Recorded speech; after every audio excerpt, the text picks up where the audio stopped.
السلام علیکم ملګرو. د عمران خان د مقبولتیا یو بل ریکارډ جوړ شوی. عمران خان بله شپه خپله ټیک ټاک آی ډي جوړه کا نو تقریبا په 24 غنټو کې عمران خان 32 لاک فالوور شوی او بلاول بوټو تقریبا د 9 میاشتو راسې خپل آی ډي جوړه کړې ده او تر اوسه پورې 8 لاک فالوور دي او نواز شریف ته یو کال راسې په ټیک ټاک کې دی او هغه هم دغه 8-9 لاک یا 10 لاک فالوور دي او عمران خان په 24 غنټو کې کال 24 غنټو کې دغه 32 لاک فالوور شوی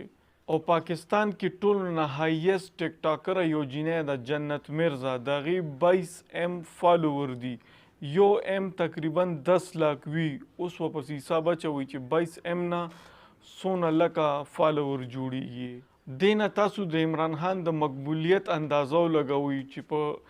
یو 100 غنټو کې لکه 24 غنټې د غنټې دی لا ورځې غونی چې 24 ورځې شو یا 24 میاشتې شوې او هغه 32 لاک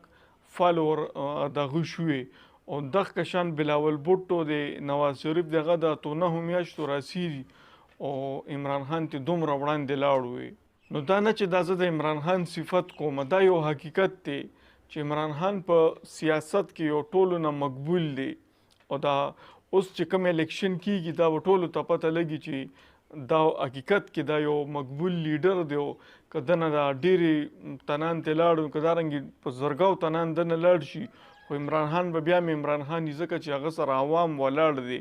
ځکه چې بیګا هغه آی ډي جوړه کړه او دغه آی ډي هغه دونه فالوور راغی نو دې نه ټولو ته پته ولګېده چې عمران خان اوس هم عمران خان دی هغه په شخصیت باندې هېڅ اثر نه دی پرېوتی. چینل باندې چې څوک نه وي د زموږ چینل هم سبسکرایب کړئ.